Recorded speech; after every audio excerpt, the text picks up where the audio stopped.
by Carmen Asako and John Freeman Nelson in about 20 minutes. But some sad news to report from the sporting world. Walter Gretzky, father of Wayne Gretzky, passed away late last night, 82 years old. Also, earlier on today, it just came out that Chris Schultz, former Toronto Argonaut and CFL great, as well as TSN great analyst, passed away last night, 61, because of a heart attack.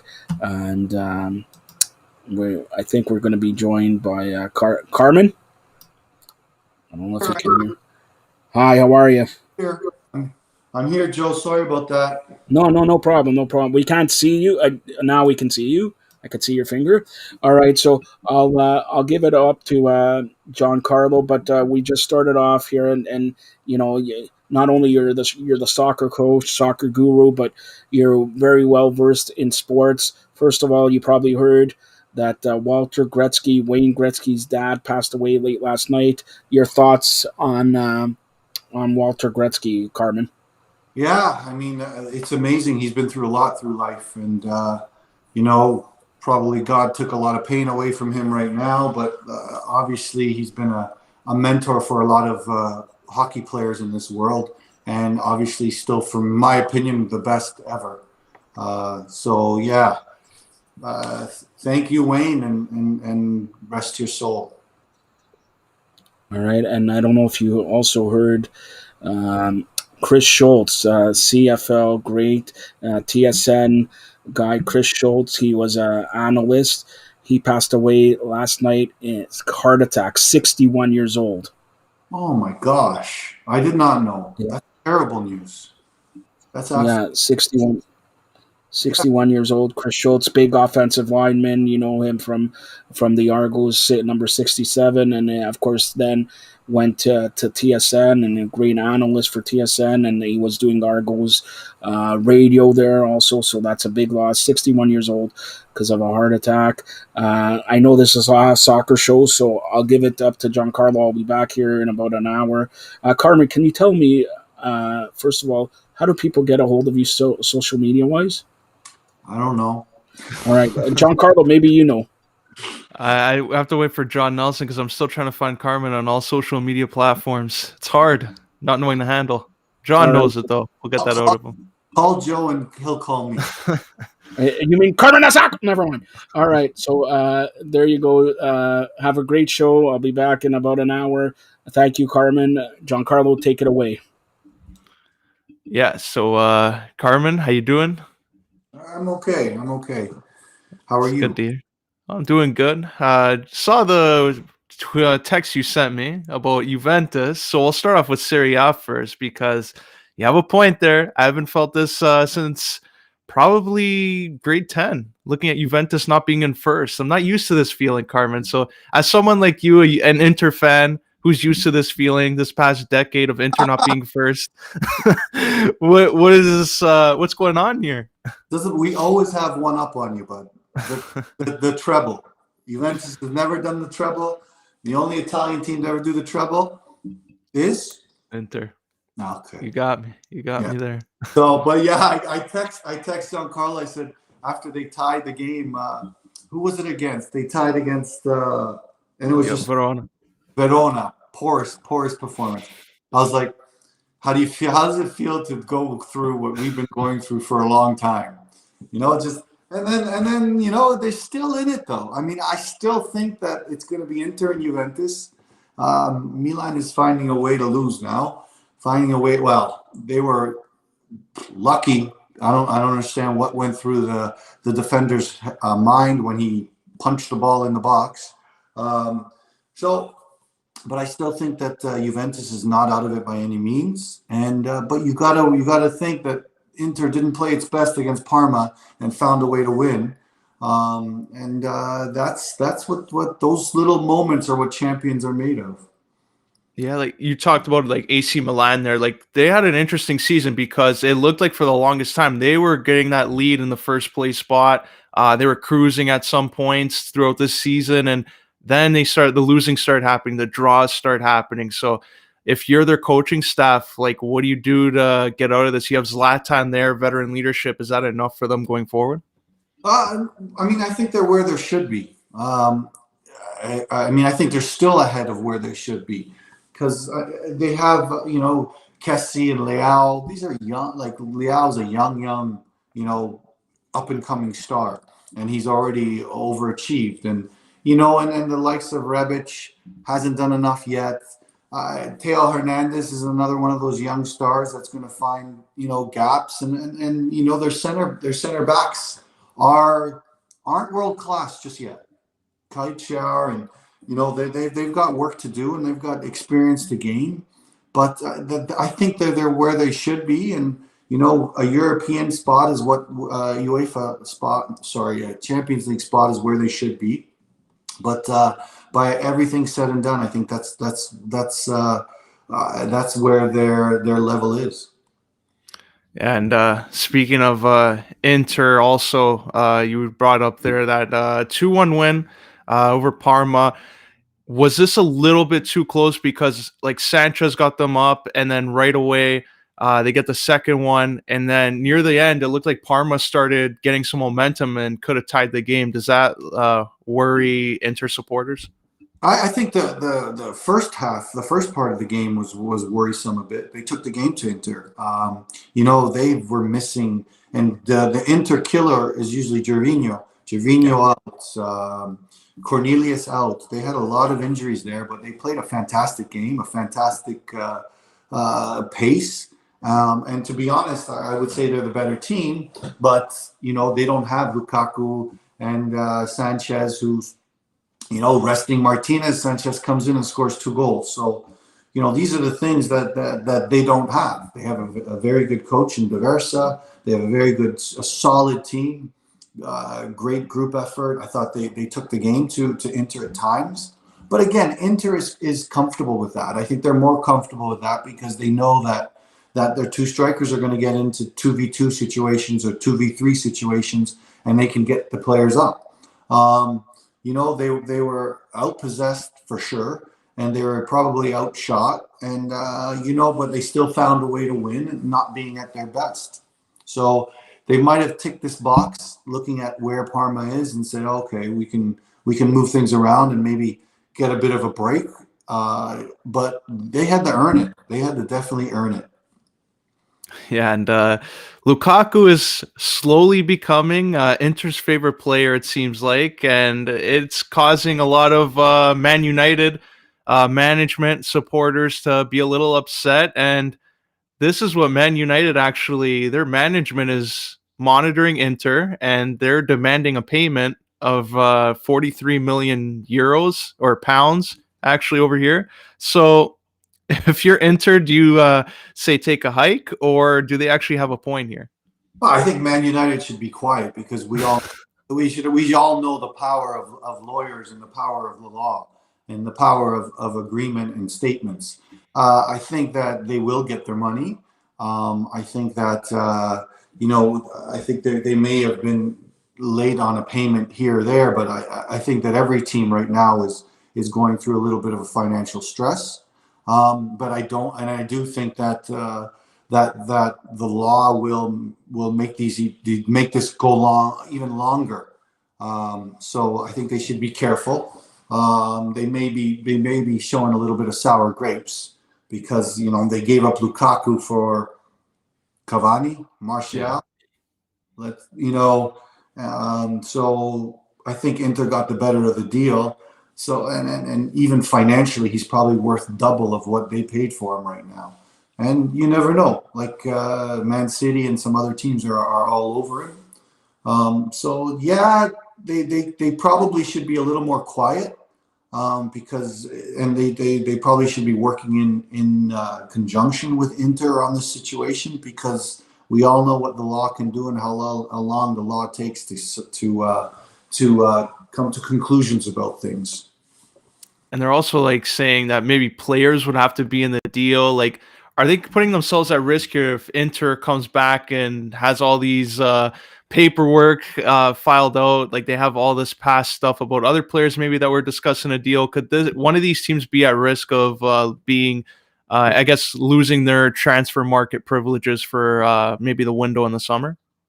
Maybe, could be. But you know what? I mean, there was good work when the Ashley Young situation happened. They've been working together. I think it makes sense for the Manchester United to work with Serie A teams, and the Serie A team because they're not a threat to them, in their competition. So I think that they should just tread lightly with the whole situation, and understand the circumstances and move forward. But will it get to that point? I mean, we all saw what Man City did. We all saw what Man City did, and they looked like they had blood on their hands, left, right, and center. So, they went from, almost getting relegated to the championship to, everything status quo, everything being back to the Champions League and to the team they are, and buying players still. So, I wouldn't take, I would take the bark as it is, as a bit of a bark for Manchester United, a little bit of sour grapes for Manchester United, but I think the issues will be resolved. I think that I don't think it'll be. I think it'll be taken care of without further action from the governing bodies of FIFA or UEFA. And sticking on this Serie A topic, like Verona, what they did to Juventus, it was good, and they've been a team that the last month and a half has been maintaining their consistency, draws, wins. And looking at the table, they're kind of creeping up on these teams like Napoli, Lazio, and Roma. They're only 5 points out of Lazio's spot. Napoli 6 points. So could Verona surprise a few teams here and actually squeak into a Europa League spot? I don't see it. I still think that Napoli is still fighting for that Europa League spot. Roma has his up and down, and they have to play these teams still. And these are going to be difficult games. And I still think that the quality of the players on those teams above them are too much to overcome. Yeah, and another team there that's in the mix that is a little bit of a surprise is Sampdoria, 10th spot right now they're holding. So I know they have a game in hand there with Sassuolo, but if they start to get some games in, they're looking like they're trying to turn things around. Will they become an appealing destination for some players looking at Serie A? Well, I'm just happy about the Ranieri factor. Claudio Ranieri, he's the boss, right? He's done amazing things with Sampdoria with a little. He doesn't have a lot to work with there. So I don't think that. I think 10th is even overachieving for them.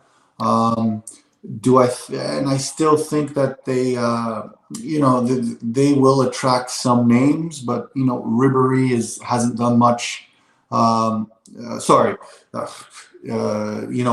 of that ilk, I don't think that are going to still come to Fiorentina. I still think that they're actually on a down. To Sampdoria, they're on a downward trend more than anything as far as player selection. I think they're going to become more of a selling team just to keep the stability. I think that we haven't realized how much COVID has really hit just yet, but I think that we will see the effects of it in teams like Sampdoria, who are mid-level, mid-player, and they just have to be savvy with their buys, right? They have to look to those teams those developing teams in Serie B, whether it's a Pescara who have an incredible factory of player development, right? So I think that they have to be savvy, and I think that they're using their model and their project is to be sustainable. They have to sell. Yeah, and even going back like a few years, they had when they had Cassano and Pazzini, they were treading upwards, and then all of a sudden those guys declined a little bit. They came out of their prime, and Sampdoria saw their team go in another direction. So with Sassuolo actually coming up, like, have they really taken that spot of where Sampdoria used to be, and now it's just Sassuolo's time to become that team that Sampdoria was? Good. That's a great analogy. I think that the sustainability of even Sassuolo keeping some of the players that they have and not not having the allure of these players going into the Europa League or the Champions League, even though Sassuolo may still make a fight for the Europa. That's still in question. So Sassuolo still has to be savvy, as I think they're at the same level of a Sampdoria, and because they just can't make that $100 million splash to make that difference maker, or that they're probably, you look at Juventus's bottom line compared to Sassuolo or compared to Sampdoria's bottom line, it's probably quadruple, or it's probably Cristiano Ronaldo makes more than any one of them. So that's the reality of the market. That's the reality of the highest level, and I don't think that Sassuolo again is they're in a place of good sustainability with some good young players as well, but they may lose their top players to Europa and UEFA Champions League teams just to get that depth. Yeah, and like just the final topic here on Serie A, two teams that it looks like could be on the way down. Parma, one of them, they have 25 games in, only 2 wins, 15 points, kind of seals their fate. They've been up and down, but Torino is another one that's surprising. You're speaking about that $100 million splash they hoped Belotti would have been when they had that release clause. If they end up being a team relegated, like they are close with Cagliari, 1 point, but Cagliari seems to have been a team that has better luck in the start of the year compared to now. Like, could Torino lose that allure and risk losing Belotti for a lot less than what they hope for? Absolutely. But I think that the plan from the beginning is to have that Serie A financial influx, and I think that that's why Belotti is still there, and I still think that they're by the end of it is going to be close to the top 10, closer to the top 10 than closer to relegation. And I still don't think Parma's done. They still have Pele, and that's coming off of injury. They have some noise to make, and I do think that they've made enough investment to ensure that they're going to at least make a run for staying up. I mean, it's been a sad story because the quality of the team is very high. It's just that they've been hit with the injury bug. Everyone talks about the big clubs that have three great players at one position. Talk at Parma, that they've been hit hard, and those are the situations where you feel the most pain, right? They went from a top 10 team, maybe a Europa team, to relegation. So I still think that they have some noise to make. They're going to get some players back for the last 2-3 months of the season, and I still think that they can make a run. And they deserved better against Inter, that's for sure. Like, just even those teams that come up from Serie B, like, it seems to be this trend where as soon as they come up, there's probably 2 of them that are immediately going to go down. They're the team that everyone beats on the year they get promoted. But looking at Spezia, Benevento, they're actually maintaining a good percentage here, win percentage, and 25 points. That they're pretty close to 11th spot here. Like, are you surprised that these 2 teams are battling for 10 to 15? You look at their investments. Their investments have again, it's where they at. If you look at the analytics of the players that they brought in, they're supposed to be, in that 15th, 16th type position. And I think that they're not overachieving, probably achieving where they should be. And they have that little intangible that right now Cagliari and Bologna hasn't had it, and Genoa. Those teams, they haven't had that intangible of whether it's passion, whether it's the intensity, whether it's tactical. They haven't had that, and Benevento and Spezia, has been solid, and getting to where they need to get, and overachieving a little bit, but it's where they should be, and that's the investment they've made. That's Serie A, that portion here. And now we're going to go on to CPL and Canada Soccer, because now, Carmen, looks like outdoor in the GTA could be a go with the OSA's recent developments. Are you optimistic that we could see maybe a house league rep season, or could it be looking like last year with just training? No. I mean, there was play last year. There was play. As soon as we get into that orange zone, like right now in York region, most clubs have started again.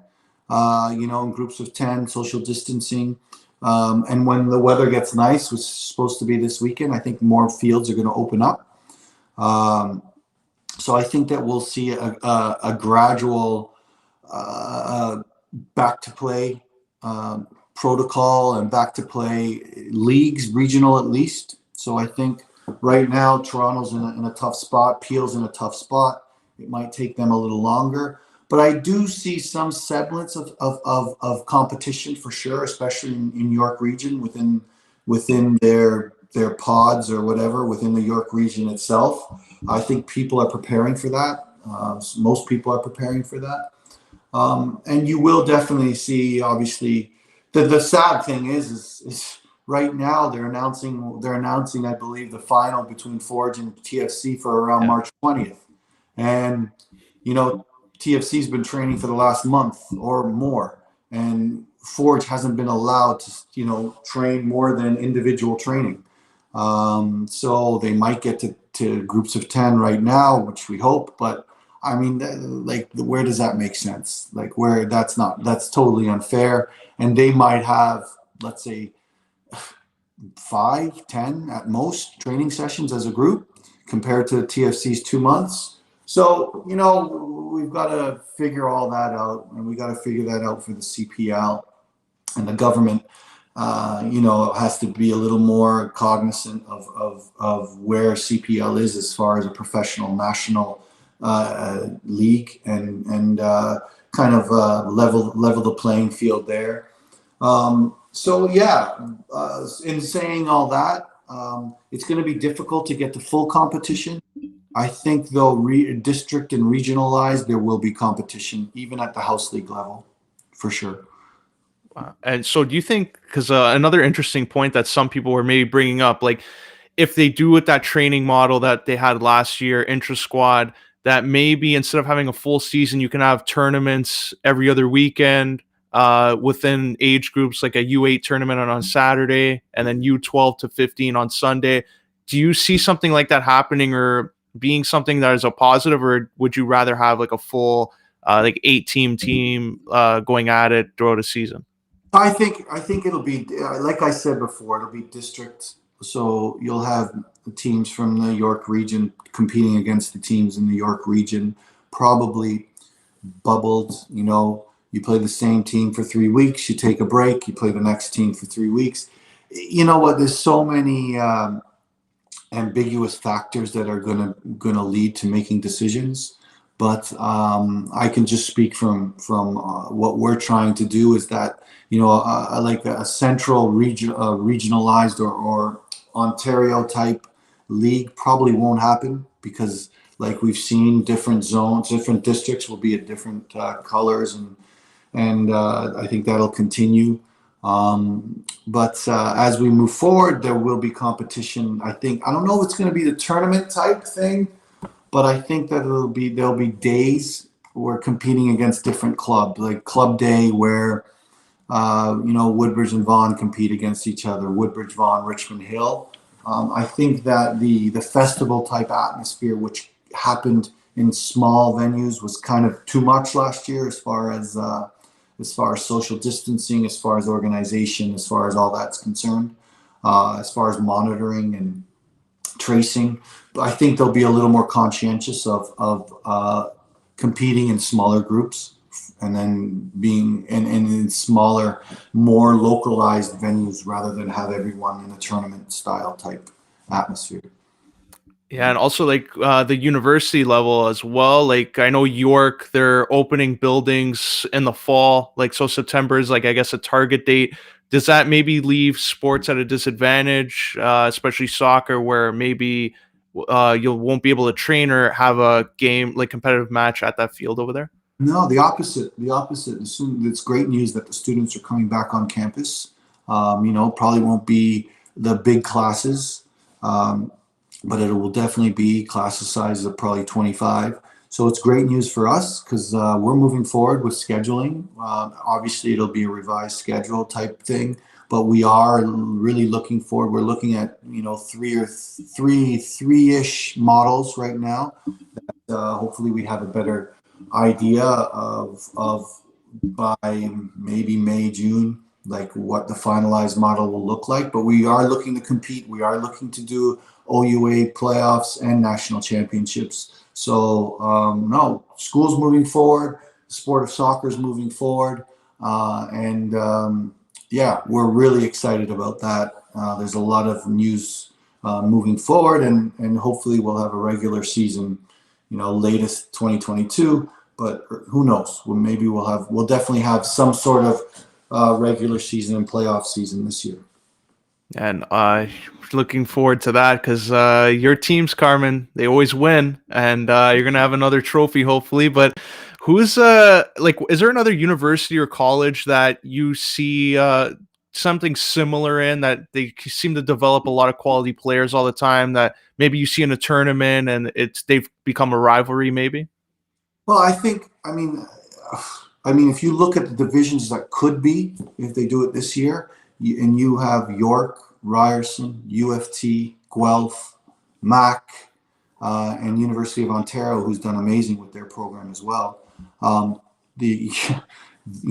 those teams could beat each other, you know, and Ilya Orlov has done an amazing job at UFT, and obviously Kapatosta did a great job while he was there as well. So as far as player development, Ryerson, Phil, they always have great players, you know, players that probably deserve to be in CPL as well. Names that come to my mind are Raheem Rose, who, you know, one of the top players in the nation for sure, never really got an opportunity in CPL. They still have some very, very good players. And, you know, it's kind of been level playing field. I mean, if you look at our game last year against UFT in the semifinal, it was an even game, a very even game. We ended up coming out top because we had two good moments, winning the game 2-0, but it was a very, very even game. And you look at UFT finally getting over the Ryerson hurdle in the playoffs, that was massive. But like all six of the teams I just mentioned were in the top 10 of the nation at some point in the last year or two. So yeah, I mean, I don't necessarily put us ahead of anyone. I think that we just need to get it right, and and there's going to be a lot of things happening with players and graduation, as it did in the NCAA, because I know my friend at South Florida lost, one of his players just signed with Vancouver, and lost a lot of players last moment because they took a USL contract, or they took ended up getting drafted. So there's going to be a lot of player movement for us as well, in the OUA and U Sports in general. Yeah, that's great to hear. That's the CPL and Canadian soccer portion here. Now we're going to go on to MLS, and we welcome in John Freeman Nelson of OSG Sports. How you doing, John? One foot in front of the other, guys. I can't hear you now. What? Oh, no. Oh, no.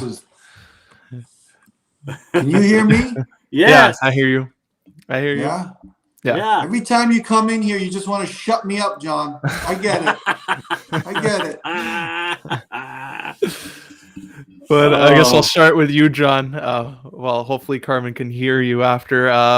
Do you think, like, a lot has been made here in Toronto with that game now? It looks like March 20th, the Canadian Championship final with Forge, that Toronto has been able to train all this time, but Forge has not been able to have that same luxury. Do you think that puts them at an uneven playing field?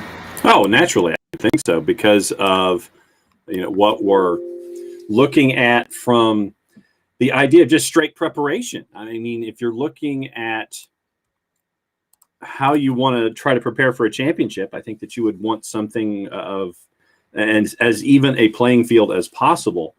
But with Forge having the issues of not being able to gather, I think that it initially creates a bit of a problem. But this is where coaches really do get to make their hay in trying to figure out solutions in these situations. So this will be the interesting part in all of this. How much of a disadvantage? That's what we're going to figure out when we get to this point. I know that Christian Jack broke the news yesterday about the date and everything, and about having the lack of practices from a Forge perspective. But, I want to see how Forge takes advantage of the situation and can sit there and, all right, so this is what's been put in front of us. How do we create a schedule and a game plan to get us ready for the game against Toronto FC? Yeah. And Carmen, we were just talking about this earlier too, like of both Forges practicing and how much time they're going to be really able to prepare. If you're Bobby and you're preparing for Toronto FC, oh, we lost Carmen. So I guess John, if I guess you're Bobby and you're coaching Forge FC, you have all these players that have been sitting around maybe a week or two. Like I'm sure they've been doing training on their own, but in terms of on-field preparation, what are you hoping to see out of your club going into this? Well, I think that a lot of it is muscle memory. And I don't mean that in the sense of, it's like, oh, we're out here on a playing field. Conditioning for me is going to be, the number one thing for Forge. I think that when you're looking at game plans themselves, I think that you can sit there and have anything squared away when it comes to looking at a team like Toronto and the game planning aspect and getting together with, players and such. You can do Zoom, you can do different ways to get in touch with your players to game plan. But I think the conditioning for me is the number one concern, just because, once again, because of the lack of training sessions that you're going to have leading into this particular match. I would be concerned, say, from the 60th minute on in this match in whatever form it takes, because, if you're looking at unless you take a truly defensive posture and you just try to manage to get to either extra time or PKs, I think that conditioning in the second half is going to be the big problem here, and just trying to figure out how to push through that wall with the lack of training sessions and getting everybody refamiliarized with the relationships that you have on the pitch. I think that to me is going to be the couple of things that I'm looking for.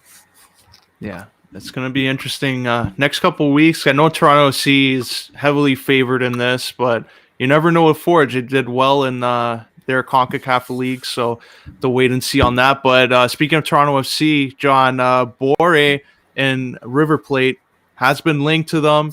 There are reports now that Toronto FC outbid Palmeiras to get him, and he now wants to go to Europe. So this whole courting process for him didn't seem to work. Should they turn their attention now to somebody else, or should they try to bring him into MLS and lure him in with their big market club?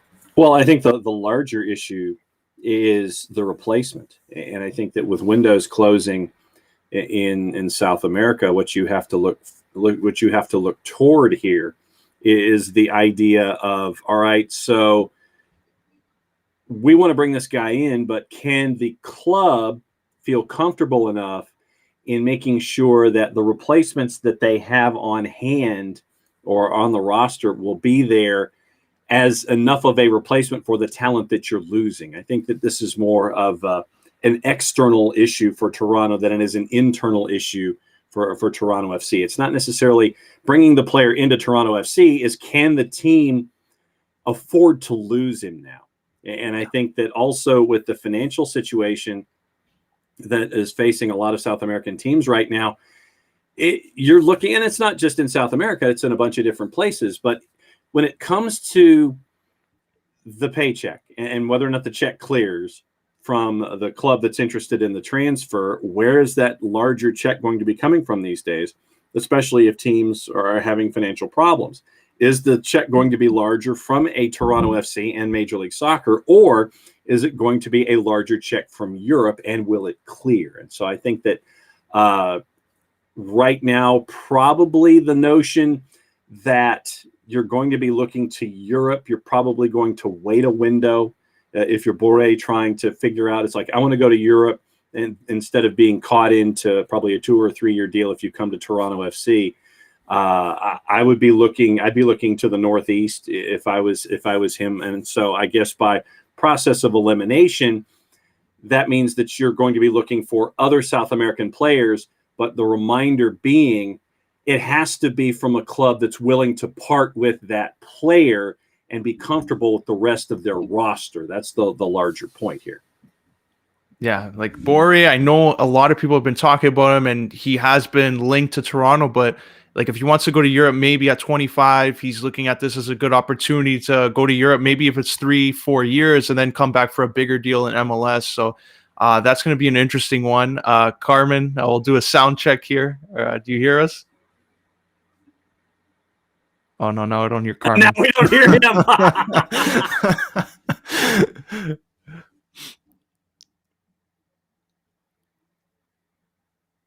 I can't hear Carmen. Can't hear you. Keep it coming. Yeah, you can hear us. We just can't hear you. Okay. Right. But yeah, we can't hear Carmen. Okay. So Carmen's coach's microphone is muted at the moment. That's our problem, is that we just can't hear Coach. So what's your next, while Carmen is working his audio problems, what's your next topic there, Giancarlo? So yeah, with Boré, like let's say he goes to Europe and Toronto FC. Now, should they just keep their roster as is and look at the next summer transfer window when there's probably going to be a lot more names coming out, or should they go in South America, evaluate their strikering options, and maybe Josie Altidore becomes a name that can move after at some point? Well, I mean, what is the Josie Altidore? Who is in need of a Josie Altidore, and where would he go? And what's what's the transfer check going to be from whatever club is interested? I think that's the larger thing. But once again, where do you think your roster is? That's the larger question here, is if you're comfortable, if the Bill Manning and everyone is comfortable with their roster as it is, with the academy players and the younger players that you can bring in to get quality minutes, the level of comfort that you have, that's the biggest thing right now. And whether or not, and if somebody from the European theater or wherever, or Liga MX, wherever it comes from, if someone wants to come and cut you a check for Josie Altidore, and you think that would be worth your while in this economic environment, you can't turn that stuff down. And so I think that once again, you have to, it doesn't matter really. It doesn't really matter what Josie might be thinking in this case. So it really comes down to what's the future in the mind of Bill Manning and in the front office. And I think that this is a universal thing for Major League Soccer right now, is that if a club, no matter what the theater is, it could be Europe, could be South America, could be Liga MX, could be whomever, if someone comes to you and gives you, as Carmine knows, the offer that you can't refuse, then in this economic environment, you have to at least seriously consider those kinds of things going forward. And so I think that's the other issue that's part and parcel to all of this. When you see players, like a Jordan Morris, like a Paul Arriola, who went over to Swansea City in the championship, it was a chance for them to expand their game and go into the European theater. But once again, Daryl Dike, who's currently over in the championship as well. So you have all of these opportunities for U.S. players, and you're trying to just see, okay, loan with an option to purchase. That's what you're seeing with a lot of these folks. I don't think you'd see that with an Altidore, but because of a lot of the growth that you're seeing in the MLS players with soccer abroad, I think that you have to be willing to listen in a situation like this if somebody comes knocking on your door. No, we can't.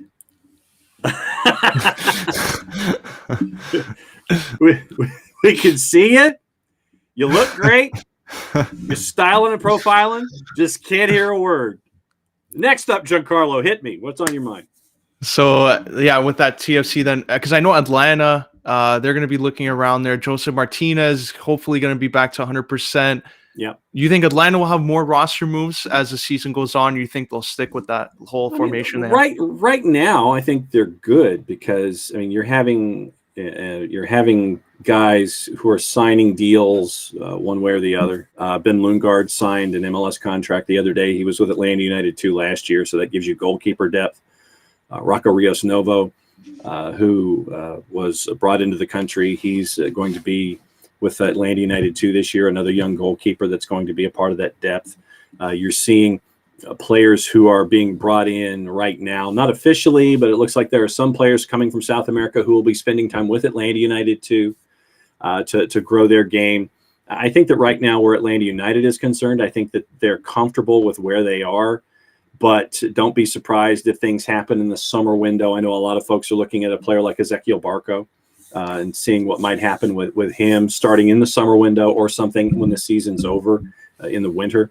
So I think that would be the number one name on your list. But as we saw from Gabriel Heinze, he was interested in bringing in a certain kind of player that could do a certain kind of role with what he wants to do, knowing that Atlanta United is going to have multiple competitions. And so when you bring in Alessandro Lopez, who is in his late 30s, to help out up top, it's not something that's he's not going to start every day, but he can be that guy who comes in the 80th to give you a 10-minute sprint. He can be that guy that would start in U.S. Open Cup. He would be that guy that would start or give you quality minutes in formations in CONCACAF Champions League, those kinds of things. When you have Sosa, Ibarra, Lisandro Lopez, all of these pickups that you're seeing that are earmarked by the front office for what Gabriel Heinze wants to do, it's just a matter of, where do you think you are? What players do you think fit your system that you're looking for right now? You're always looking, and it would be a disservice to the success of your club if you're not always looking. But right now, heading into this season with everyone back at training camp, you're getting ready for CONCACAF Champions League, and so it's going to be a couple of friendlies behind closed doors. You're not going to travel. You don't want to risk anything when it comes to COVID-19, and you're just going to make sure that everything is lined up the way that you want heading into the 2021 season. Yeah, and like CONCACAF Champions League, as far as they're concerned, like, do you think this is going to impact their season in a negative way because those games now might become even more condensed, and the MLS season is going to probably most likely another condensed version? Do you think they might not progress as far because of that? Once again, it just comes down to your depth more than anything else. And I think that when you have squads that are, that you can trot out, guys, and you can sit there and say, okay, if you're Portland and you're going up against Marathon, what's your roster look like with your quick turns? The opening round, though, of CONCACAF Champions League is before MLS regular season starts. Yeah. So what that does is it gives you a little bit of run with your first choice starting 11 and gets you ready for MLS, and has it done that way. So right now with the opening round, there won't be that much of an issue. But if you're involved in other tournaments and the further that you go, you're dealing with schedule compression, national play, and a lot of other factors. But when I'll just give the Atlanta United as the example, when you have a roster like the one that Atlanta United is building, you're preparing yourself to work a lot of different lanes of traffic in a very busy season. Yeah. And Carmen, we'll try this again. You hear me? Yes! Oh, we got you. It worked. So I guess I'll go back. I'll ask them in a condensed question. I'll wrap them all into one. Toronto FC with Boré. He was a name that was talked about linked here. He might want to go to Europe. Do you want him to go to another target or stick in South America? And the other question, what are your thoughts on Forge not being able to prepare like TFC? Yeah, that's absolutely ridiculous, and our government's got to get it right. There's got to be an even playing field, and I think the CPL should have stepped in and done something about it as well. But they don't want to rock the boat. I would assume moving forward with everything that's going to go on, but it's a definite disadvantage. I mean, they're already at a disadvantage because of the quality of player, the quality of their financial state, as far as money allowed to spend, all that stuff. But hopefully they give them a good game. As far as the if they don't need to be in Toronto, if he doesn't want to come to Toronto, then I think that they should move on. Josie Altidore is not going anywhere, so they're not getting that money back. So they should look to move on to find a complementary player. Do they need him? Probably, yeah. But I also think they need someone invested in the city, invested in growing the team. contrary to popular belief, believe that the MLS, it would be a good stepping stone for a South American player to getting into Europe. Look at Almiron. Look at moving forward. There's going to be other players, So I do think that it would be a good stepping stone for him to get into Europe, and I think it would be a good 2-3 year investment. Yeah, and I also brought this up to John. Toronto FC right now, their season's probably starting for them when it starts getting up and 5 games in, 10 games where they can evaluate. It's going to be April to July, so that's not really too much of a downward trend for them if they were to lose a couple games. Should they maybe hold off and get the bigger names in July?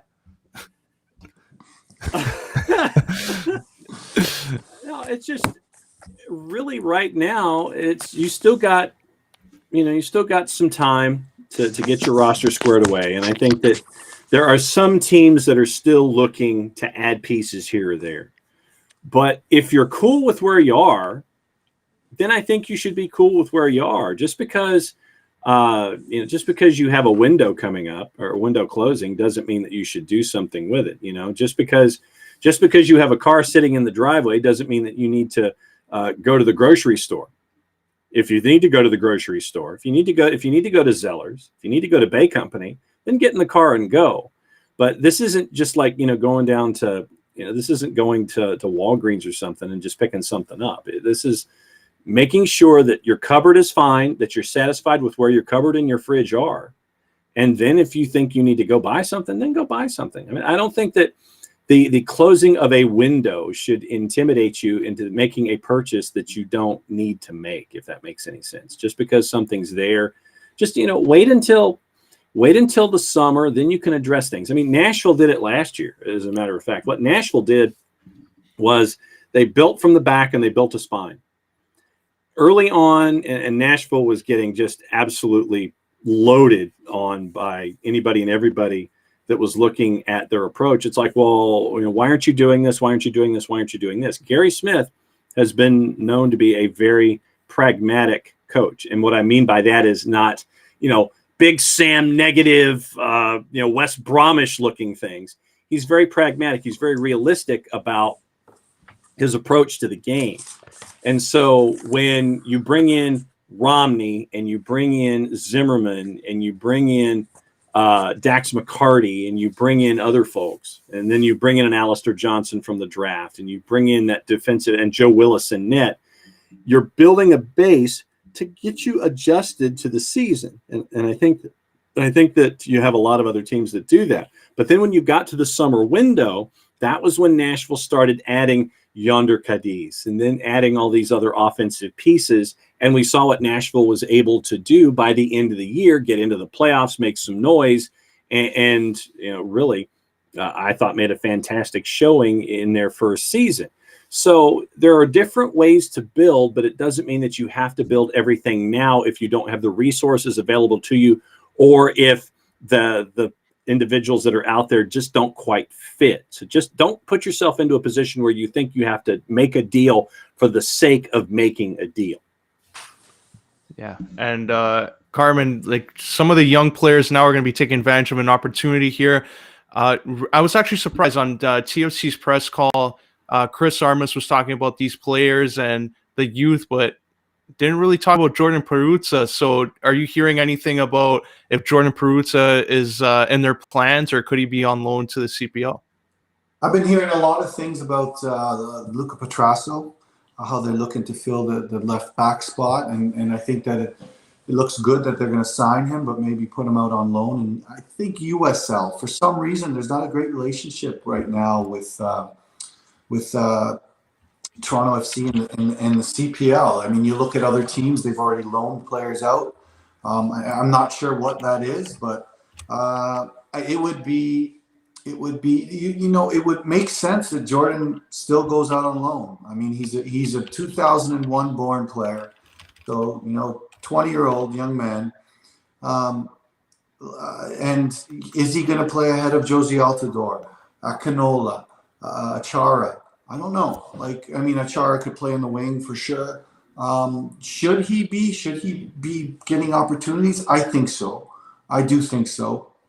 But until they can move or sell one of the two, I think that they're really they have no choice, and they don't want to get rid of a Giancarlo Peruzza.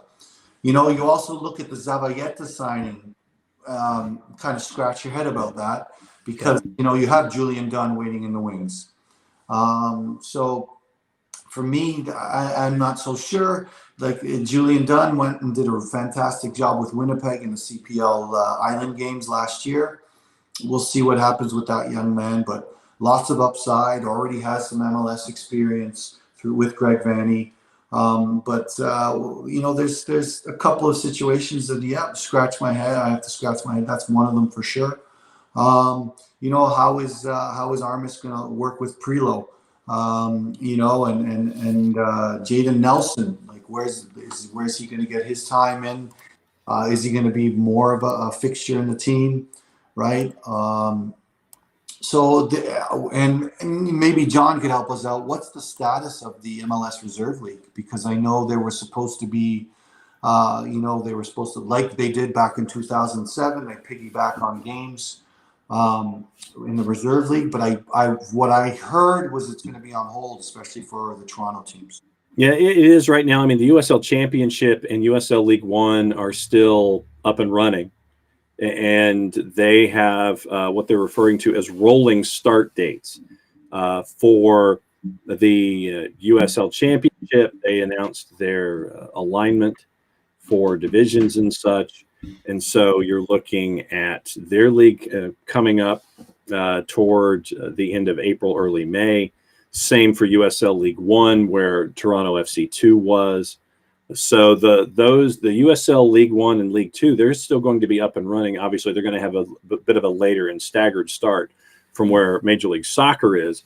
But I think that for the teams that don't, for Major League Soccer teams that don't have second teams, like like we used to see with Toronto FC2, I think that it's going to be using the imagination of the front offices to try to figure out places where you can loan folks out. And it wouldn't surprise me if the USL Championship or USL League One was one of those places where the franchises that don't have second teams in the USL ended up finding partners with the independent teams, the ones that, you know, like a Hartford or something like that, like a Hartford Athletic, where you could see players gravitate in situations like this. Yeah, and there are big rumors that Toronto FC might come back into League One Ontario. Not so sure about that just for this year. There's also the U23 league that's getting a lot of momentum, and these are young players that could probably play in that league. Are these two viable options for them where they're at in their development? I think not, but who knows? Yeah. And like Carmen, you were also talking about before Julian Dunn. I was actually surprised too that every time I asked Greg Vanney about him, he seemed to be praising him, and he never really got an opportunity after that. Now with Zavalletta back in the fold, that might be the thing that's going to be trending towards maybe a CPL loan again. But I'll ask you this, John. Looking at the MLS right now, is there any young player or young players that are catching your eye that you can see break out this year? Well, I mean, you look at some of the folks that are brought in from Austin. Pochettino, I think, is one to keep an eye on for Austin. Then you have Alvarez and Araujo for the LA Galaxy for Vanney. You have the younger players that got some minutes at LAFC last year, and with the roster being what it is currently for LAFC, are they going to be getting minutes? And so, you know, you look at a Lopez, say, as an example for LAFC, knowing that you have some players who are going to be in the last year of their deals at LAFC, and the front office and Bob Bradley are going to have some decisions that they have to make. So, you look at players like that. You look at Tanner Tessman from FC Dallas, Ricardo Pepi from Dallas. There are a lot of guys who didn't get full minutes, would get cups of coffee, and they would do well in those times. But, when you look at, and this is something that with Major League Soccer this year, you look at the young designated players, you look at the U22 initiative that's going on right now and seeing where these players are going to be coming into the league and where their strengths are. You know, you look at a George Bello who's going to be at left back for Atlanta United, and guarantee you that he should be part of the Olympic squad. Definitely should be getting looks for quality minutes for the men's national team. Miles Robinson, who's an up-and-comer as well. Brooks Lennon, who I think is only 21, 22 years old. So there are a lot of players that really are in their late teens, early 20s. Red Bulls with their system, they're bringing players in. Cameron Harper, I think, is 19, and he was brought in on a 3-year deal from Celtic today. So there are a lot of different folks in a lot of different places. It's going to be interesting to see how they integrate, and especially in places where you have new coaches, how patient those new coaches are, or if they're going to be like a Gabriel Heinze, where if you see a young kid like a George Campbell, a George Campbell who shows out in camp, that you go ahead and you put him in the starting lineup because of your system, because if he's comfortable with what you do. And Carmen, who are some of the younger players? I know there's a lot of Vaughan players in the league. And one Canadian player in that group? I mean, Alistair Johnson had a pretty good run. Yeah. He did.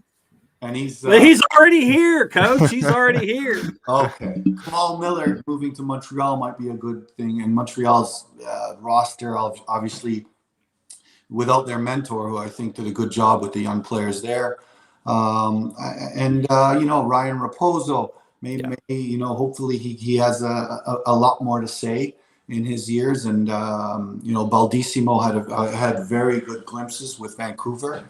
And Dane Sinclair. Let's see what Dane, if he gets the opportunity to be the top player, if Tyler Miller's still not healthy, or, recovering from a hip is not an easy thing for a goalkeeper. So Dane Sinclair, after the great playoff run, he might have a chance to grow and get a little more league play.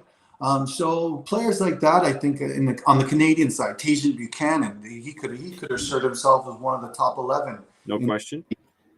So there's a lot of good. I'm giving the Canadian perspective right now. There's a lot of good Canadians out there that good young Canadians that might make a splash.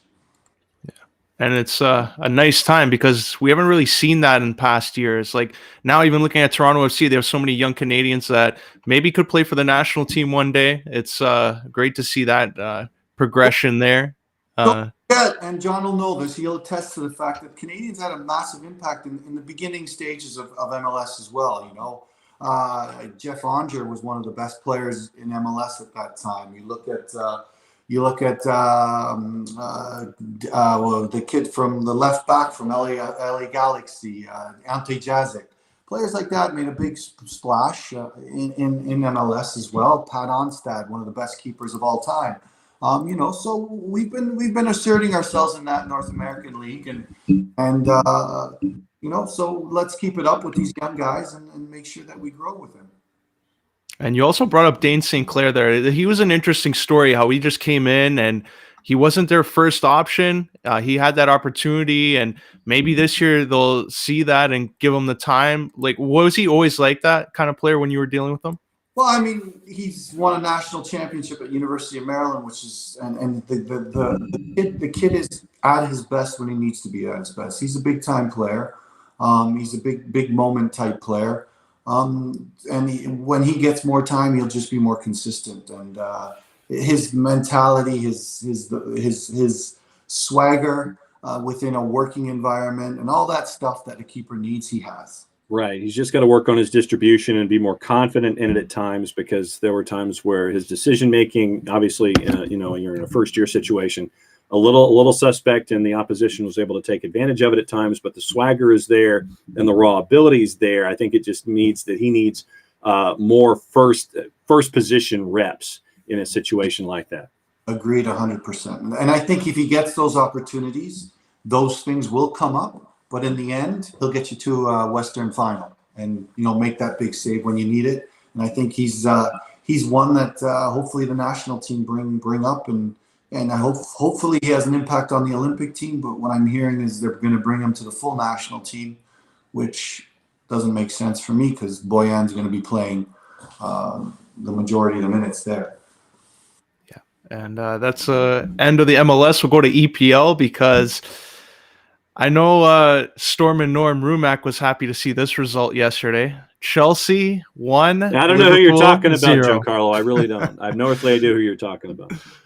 So, John, I'll start off with you on this one. Liverpool's season, it's going down. Are there going to be like more changes than just roster moves? Well, but I mean, it depends on, well, first and foremost, Thomas Tuchel now 7 wins in his first 10, 7 wins, 3 draws. So they've rocketed up the table.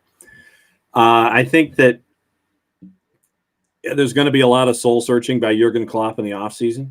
And I think that his next gig, whenever it comes available, will be the German national team. I don't think he's going to go to another club. But considering also that in the Chelsea match, it appears that Ozan Kabak also got a bit of a knock. I think that now makes 37 injured players for Liverpool right now, and all of them are on the back line. So it's to the point to where, like in the movie Major League, or in the movie Major League, where Pedro Serrano, they're trying to figure out how Serrano can hit the curveball, and they're trying to, you need to sacrifice a live chicken. That might be where you are with Liverpool right now with the injuries, especially at the back. But by Jurgen Klopp's own admission, he says the way that they're playing, they don't deserve to be in Champions League. So, they just aren't scoring. And then when you have players who aren't getting back on defense, like you had with Mo Salah and Jurgen Klopp and his number 1 assistant, they sit there and they're not pleased with the work rate, then you're going to get subbed out. And then Mo Salah's agent posts like a 1-line tweet that has an emoji or something attached. And so Salah wasn't happy about being subbed. Well, then you need to backtrack and do the work. But there's a lot of suitors that are out there for the big names at Liverpool. But the biggest thing is get healthy. That's the biggest thing, is get healthy. And then I think that everybody will see the Liverpool that Jurgen Klopp wanted to have coming into this season. Yeah, I agree there. Like Jurgen Klopp, he is going to do some soul searching, and maybe he'll evaluate. Like he won the Champions League there. He got the record. So Carmen, if you're Jurgen Klopp, do you maybe try to go for the national team job, and maybe a guy like Max Allegri comes in and takes over there, or do you stay with Liverpool and try to go at it next year? I think you see out your contract for sure. I think that this was a one-off, and he'll want to be there to prove different. And I think the group will want to be there to prove differently. Not that it's going to be easy. And we talked about this early doors about how the quality of a Chelsea and how Tuchel just makes so much sense for that team compared to Frank Lampard's English mentality of coaching. But I think that he'll come back. I think that him and the group will have a carrot, and it's tough to keep a group motivated. And and then the best motivator on the field and kind of the people that everyone looked to is Van Dijk. He's not there, so that's a massive loss. I do think that he'll want to come back and prove himself and finish on a high for sure. But we do have some international competitions coming up, and there might be pressure for him to, if Germany doesn't do as well as they should, then there may be pressure for him to take that national team job. Yeah, and just looking at the table, like Chelsea's starting to creep up after with that win. Man United is playing Man City, and then after you also have the third spot that Man United only have 1 point over, and that's Leicester. So after this weekend, could we see Man City extend their lead and maybe Leicester jump up, or do you see Man United maybe getting closer, if they can even get closer at this point? Take it, Coach. Yeah, Leicester is done. Maddison out, but Man City is the runaway favorite, and I think that I don't. Man United has been up and down all around everywhere. Not good enough. 0-0 ties. They have to score goals. They have to take chances. They just haven't done that. If they decide to do that against Man City, I think they're going to lose, 6-1. So, I'm not convinced about Manchester United by any means. And the having the presence of a Pogba on the field is really missing. and making it a lot more difficult for Bruno Fernandes. Bottom line. And Martial and their options going forward are Cavani I'm not afraid of them. You know, they don't strike the fear of God into any group, any back 4 or 3 at this point. Oh, John. I mean, I look at Manchester City. I thought that I think they were a year away, really, coming into this season from competing for a Champions League spot. And what they've been able to do has been tremendous. But to Coach's point, I think that what you're seeing is the difference of not having a Paul Pogba in the lineup, because you're trying to figure out who that second source is going to be. And it's the same for Leicester right now. Really, the question with Leicester is who's healthy as opposed to who isn't healthy, because I think you have 8 absences right now for Leicester City. And the same thing happens with Leicester that we're seeing with Manchester United, is that if you have that secondary scorer that's injured, then someone has to step up in that case. But until you see who that individual is, as long as you cut off the supply lines to that primary scorer, you cut off the supply line to a Bruno Fernandes, you cut off the supply line to a Jamie Vardy. Harvey Barnes is injured and he's done. Madison, Tielemans, Ndidi, you're kind of sitting here going, okay, who's going to step up for Leicester? And until that individual shows with the injury to Harvey Barnes, you pin in Jamie Vardy and keep him from creating, then Leicester's got problems. I mean, Leicester's won 2 of their last 5, and they've got Brighton this weekend. But I don't see any offense coming out of Leicester right now. And when you've got 6 points separating 2 through 6, Manchester United's 2, Leicester's a point behind at 3.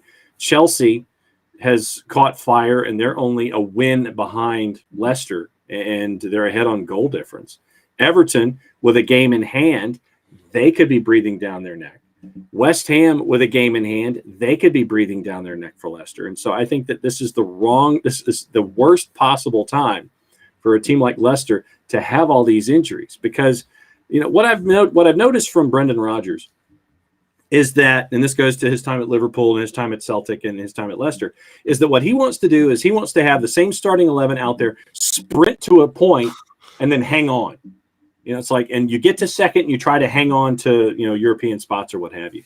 And now you don't have the depth, and you're in danger of having folks either get right up to your, breathe down your neck or pass you by in a couple of weeks if things don't change. And so I think that it's going to be an absolute street fight with Spurs with a match in hand, West Ham with a match in hand, Everton with a match in hand, Chelsea, Leicester, Manchester United. I'm counting Liverpool out just because of what we've seen. I just don't think that they have the sustainability. But, I mean, right now, the European spots, Champions League, Europa League, it's going to be a tight race to the end.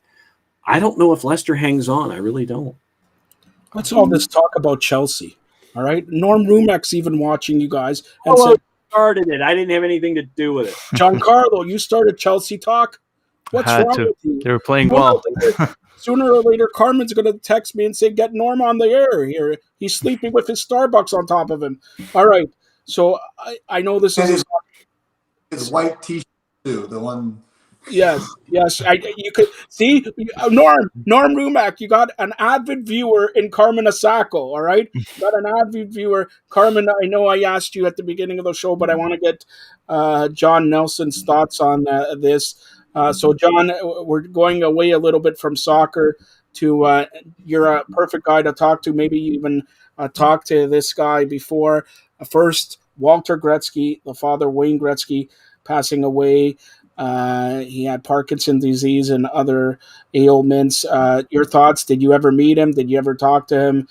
Go ahead, John. Now, when you lose a patriarch of sport like you do with Walter Gretzky, I mean, when you understand what he means to not just a family, but to the family of hockey, and I think that it's obviously a tremendous loss for not just the sport, but for those who understood the sport and understand the place of any father in any father-son relationship. But we all have to understand that Walter Gretzky wasn't just your standard father. I mean, you had hockey playing sons of various levels of success, and then when one of them is one of the greatest of all time, there's always the cutaways that you always like to see of Walter Gretzky sitting there and enjoying his son play. And I think that's something that's universal as well. When you get to see a father enjoy his son play, it's always part of the cool factor of what we do. But when you understand how a patriarch like that is lost, it's an unspeakable loss on a bunch of different levels. But to see what he's meant to the fabric of the sport over the last 40 years, including Wayne's time going all the way back to the WHA in Indianapolis. I mean, it's truly a sad day for losing someone of the stature of a Walter Gretzky. And Carmen, have you ever met him? And because I know you played in maybe even played in Indianapolis and Milwaukee, Nino D'Aversa, stuff like that. So go ahead. No, never met him. But we all know the influences he's had on the greatest player, and I echo John's sentiments. All right, and John, I don't know if you heard today, and I know you probably had dealt with this guy, TSN and former. Yeah, I saw. Man, 61 years old, heart attack. Chris Schultz passing away. Your thoughts on that? Because you probably dealt with him from your days at the Score. Yeah, and when you look at guys like Schultz and Walby and Dwayne and Matt Dunnigan and Milt Stegall and Jock, the guys that you gravitate toward that played the game, played it well, and then made the advancements to the booth. And you look at and the fun it's I'm not going to say it's a funny thing, but it's just all of these offensive linemen, all these linemen that come in and they're tremendous athletes, but it's their second career where you really get to see who they are as people. They were tremendous in the trenches, but then and they had their personalities with their teams. But then when they get to go into the booth, you get to see that personality, and it's spread to an entire country and to an entire fan base and to an entire sport. And so losing Schultz, it stinks, taken from us far too young.